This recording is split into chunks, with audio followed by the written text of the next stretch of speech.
By the time Apple was about to unveil its new iPhone 7 and iPhone 7 Plus, it seemed that everything about it has leaked out: the dual camera module on the iPhone 7 Plus, the details about the new camera on the iPhone 7, and so on. Nonetheless, when Apple marketing chief Phil Schiller took the stage at the unveiling of the phones, the crowd was impressed, and for a good reason.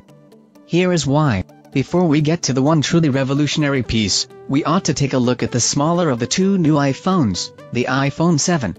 While the resolution of its camera does not change at 12 megapixels, what has changed is both the sensor and the optics on top of it. Apple does not disclose details about this new sensor, but what we do know is that it now supports optical image stabilization, which is a first for the smaller iPhone.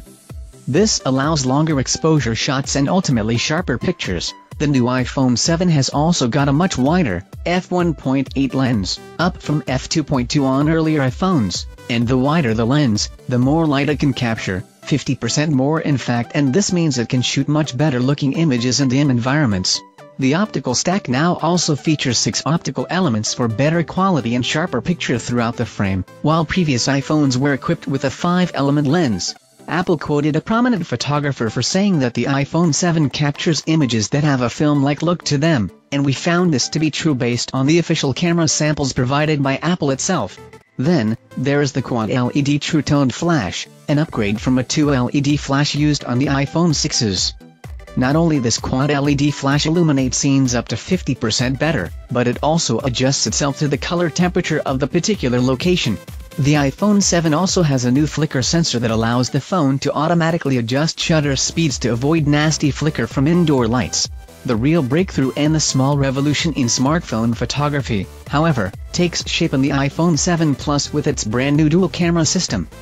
For the first time on a mainstream smartphone, you get a secondary telephoto lens with an f2.8 aperture that allows you to capture an image that is 2 times closer at a focal length of 56mm.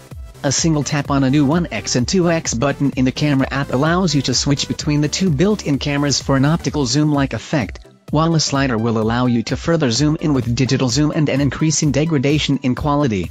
Not only this, by using computational photography, Apple is able to bring shallow depth of field, or the so-called bokeh effect that is best achieved on expensive full-frame cameras, to its iPhone 7 Plus. This is done via a new portrait mode in the camera application that will smartly blur out the background of an image. This particular feature is not yet fully ready, and will come via a software update within the next few months. The sample that Apple showed did look very impressive, but the usual problem with those computationally generated bokeh images is that there is an overlap between the area that's out of focus and in focus. This means that your subject does not usually stand out from the background in such an imposing way as on a DSLR or a full-frame camera. We are looking forward to seeing how Apple has handled that one common issue. There is one particular piece of silicon that makes all of this possible, a brand new image signal processor, or ISP, that is 60% faster and 30% more efficient.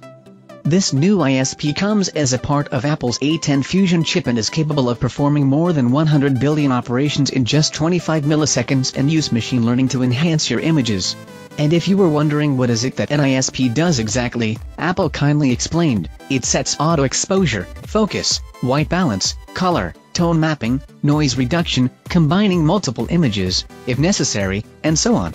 The list of improvements to the camera in the iPhone 7 family does not end here. Apple brings a brand new 7MP front camera that features technologies that were previously introduced on iPhones like deep trench isolation for better colors and sharper images. The new front-facing snapper features retina flash to capture those special moments when light is scarce, plus, color is richer and images are sharper. It also captures videos at Full HD resolution, while earlier iPhones maxed out at 720p. Apple has also improved the quality of live photos with added stabilization, and the wider color capture option applies to them as well. The rear camera is also capable of capturing raw images that you can later process to bring out the best of detail and color out of them, information that is impossible to retrieve from a regular JPEG file.